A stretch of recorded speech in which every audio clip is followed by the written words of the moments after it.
yung ganitong sobrang traffic mga katropa. Dapat mahaba po ang PC natin dito. Dapat may baon talaga tayong pasensya dito. Kasi alam nyo naman, lahat po to halos nagmamadali. Minsan hindi po maiwasan dyan yung mga magsisingitan, mag-uunahan. Minsan pagka nagkasagian po, minsan doon na kakaroon ng di pagkakaintindihan. Dapat yung mga ganitong klase po ng senaryo sa kalye, pagka nasa ganito tayo katinding traffic, dapat dahan-dahan din lang po tayo. Unti-unti na lang po tayong uusad dyan. At saka ingat na lang po tayo sa mga pagsingit-singit para hindi tayo makasagi, para mas hindi tayo maabala. No choice naman po talaga pagka ganito. Kailangan po natin talagang sumingit na sumingit, pero dahan-dahan lang po tayo. Punta ng Katipunan, bigat po talaga ang traffic dito mapapalaban po talaga kayo dito. Isang katutak po ang nakamotor. Wala ka na may ibang dadaanan dito pagka nakamotor ka, kundi yung bike lane. Medyo nagkakagit-gita na, initin ang ulo mo at medyo nasagi ka ng konti, ayun na, magtatalo na kayo. Dapat talaga pasensya. Kaya lang syempre depende po ano magiging tama po ng motor mo. Kung kaya mo pagpasensyahan o talagang mag-iinit yung ulo mo.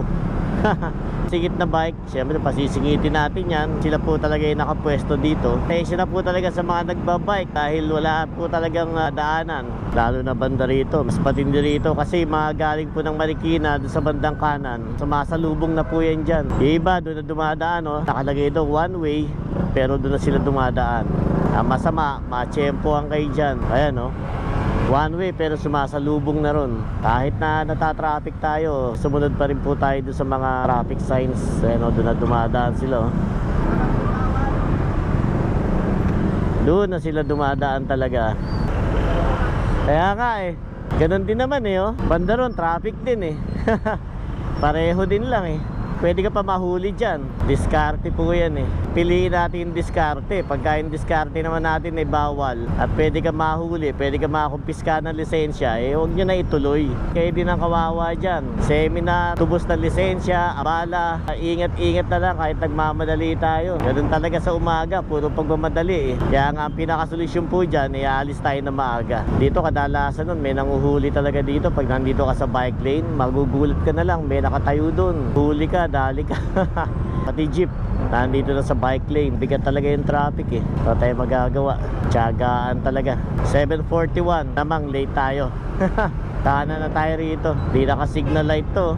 Sana maluwag naman dito. Defective light, walang signal light. Yung truck na to, dito medyo maluwag kasi umaandar. Medyo umulan pa, basa yung kalye. Delikado po ngayon, medyo magmadali, madulas, maputik. Yari, eto pa isang traffic. Luzon Avenue mga katropa, mahaba-haba to. Pag tinanghali ka talaga, eto talaga ang mapapala mo. Haba yan hanggang dun sa may pagliko. May mga truck pang kasabay. Late na tayo. Luzon Avenue na yan dyan, sobra traffic dyan. Maliit kasi daan dyan May congressional, kahit medyo maraming sakyan dito, andar dito Ingat kayo sa mga nakapark na ganyan mga katropa. Delikado po yan Dapat hindi po nagpapark sa ganito. Iba na biglang mag-overtake sa kanan, akala nila makakalusot sila, tapos pachichempo may nakapark po na ganon. Napakadelikado po nun. Ang lakas po na impact pagka babangga sa nakapark. Tapos kayo todo kayo sa pag-andar. Pakanan po to, Tandansora Avenue. Basta tayo rito para hindi tayo maipit. Pila na yan, papunta po yan ang Tandansora. Ay matraffic din dito, di makalusot. Nakaparadang tricycle. Ayun si tropa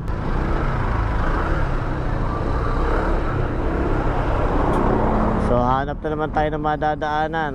Di tayo inaabot, naka-red na uli. Gawa tayo ng technique. Dito po tayo. Hindi naman bawal to Basta ingat lang po sa pagtawid. Ating naman tayo sa kaliwa, U-turn tayo dito. Ito diskarte naman po to. Hindi naman po ito bawal. Eksakto, nakago po rito. Kanan na tayo. Naka-less tayo ng paghihintay.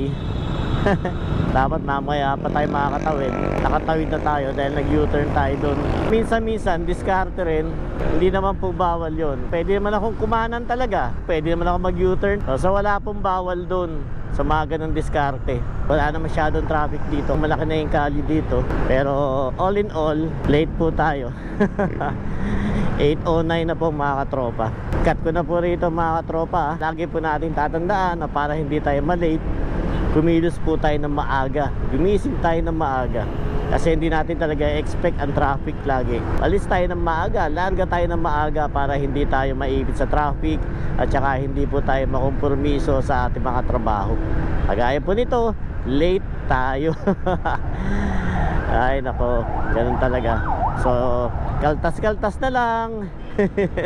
So hanggang dito lang mga katropa. Ingat po tayong lahat. At syempre RS po sa inyo mga katropa. 8:10 na, yari. Baka dumating tayo doon 8:30.